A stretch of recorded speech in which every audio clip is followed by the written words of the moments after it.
New York's Grand Central Terminal took 10 years to build and handles about 750,000 people a day. For over a century, it was the gold standard of railway stations, the most iconic transit hub in the world.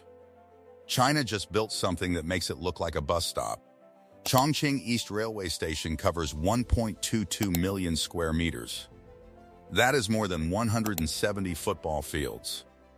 More than 5 times the size of Grand Central. It has 8 levels stacked above and below ground, 15 platforms, 29 tracks, shopping malls, hotels, offices, and 4 metro lines, all inside one building.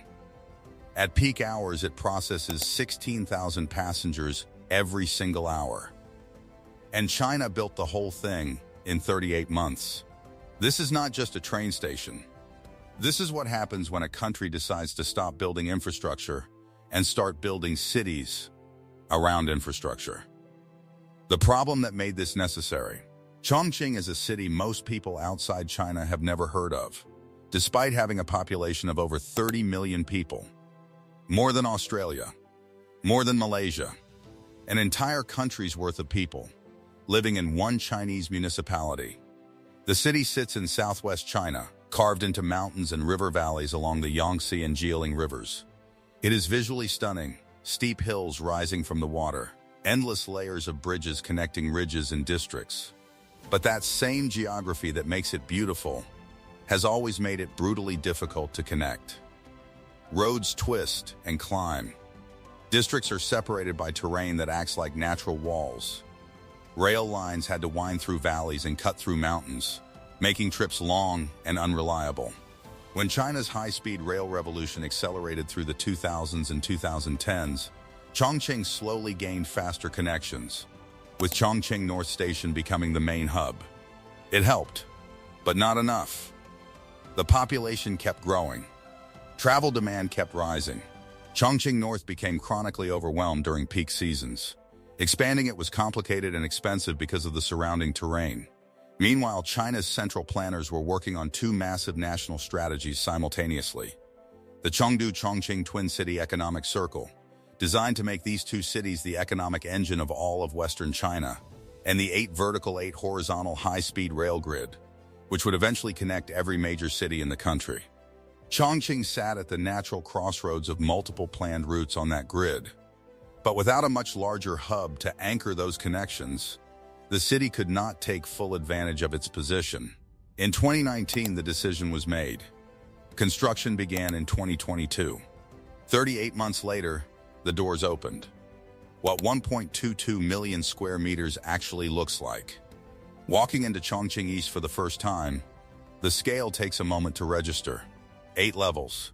The upper decks hold 15 platforms and 29 tracks, handling high-speed and conventional rail. Below that, entire floors dedicated to metro lines, bus terminals, parking structures, and commercial spaces. At peak capacity, 16,000 passengers move through every single hour, hundreds of thousands in a single day. The roof alone covers 120,000 square meters and weighs over 16,500 tons.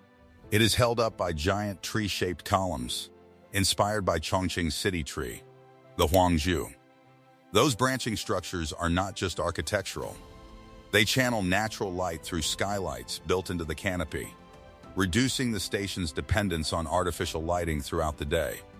To put the size in perspective, Grand Central Terminal in New York is 190,000 square meters.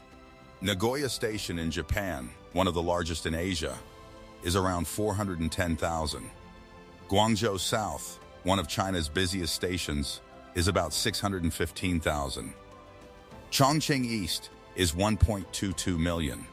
It more than doubles the previous record holder in China. Some stations handle more total passengers per day. Tokyo's Shinjuku processes enormous volumes, but they do it through multiple separate interconnected buildings spread across a wide area. How they built it in 38 months. Building something the size of a small city in just over 3 years sounds unrealistic.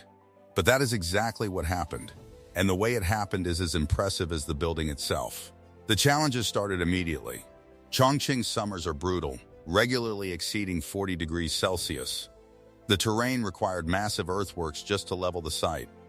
And then there was the roof, 120,000 square meters of steel and glass, all of it needing to be lifted and locked into position safely above the open concourse below. To hit the deadline, the project ran on automation at a scale that most construction sites in the world have never seen. Laser-guided bulldozers graded the land to millimeter-level precision. Screeding robots leveled concrete continuously, keeping work moving through the extreme heat without putting workers at direct risk. Glass installation robots lifted 800-kilogram panels into exact position. AI-powered safety patrol bots moved through the site around the clock, identifying hazards before they became accidents. The results were measurable. Work efficiency tripled compared to traditional construction methods. Labor costs were cut by nearly half. Heat-related accidents were kept to a minimum across the entire 38-month build.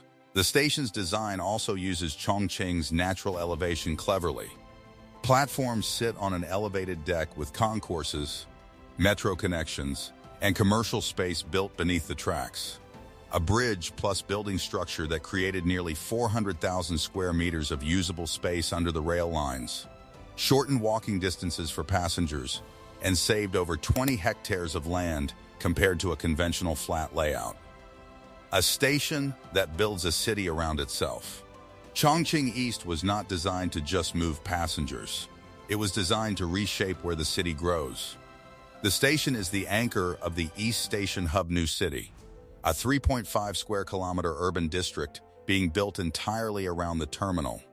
Offices, hotels, retail complexes, and public spaces are already under construction in the surrounding area. The goal is a self-contained urban center where people can live, work, shop, and travel without long commutes in any direction. 4 metro lines connect directly into the station. Line 6 is already operational. Lines 24 and 27 are under construction. Line 8 is planned.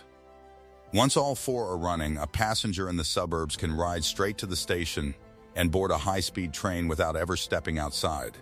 A significant advantage in a city where summer temperatures regularly hit 40 degrees. The station connects to some of China's most critical high-speed corridors. It is the central hub for the new Chongqing-Xiamen line, linking the southwest to the southeast coast. It will also connect to the planned Shanghai-Chongqing-Chengdu high-speed route and the Chongqing-Wanzhou line heading northeast. This puts Chongqing East directly on China's national 8 vertical 8 horizontal rail grid. Trains heading north, south, east, and west from one building. For Western China, this matters beyond convenience. The region's mountainous terrain historically slowed development and cut it off from coastal markets. A high-speed hub at this scale means goods and people can now reach ports, manufacturing centers, and economic hubs across the country in hours instead of days. What this means beyond China. Chongqing East also meets China's highest 3-star green building standard. Solar panels generate clean electricity across parts of the roof. Skylights cut artificial lighting demand during daylight hours. A centralized heating and cooling system serves the entire district. Rainwater is collected and reused. Smart climate controls adjust automatically to occupancy levels. Because it is so deeply integrated with metro and bus networks, fewer arriving passengers need a car, reducing congestion and emissions across the surrounding area.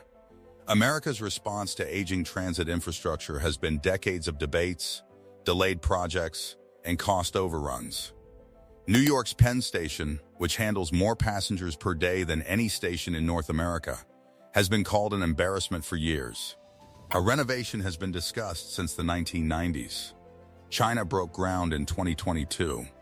By 2025, the largest train station on Earth was open. The question is no longer whether China builds fast. The question is what they build next. Drop your answer in the comments. If your city could have a station like this, what would change about daily life? Subscribe and hit the bell. Next one is already on the way.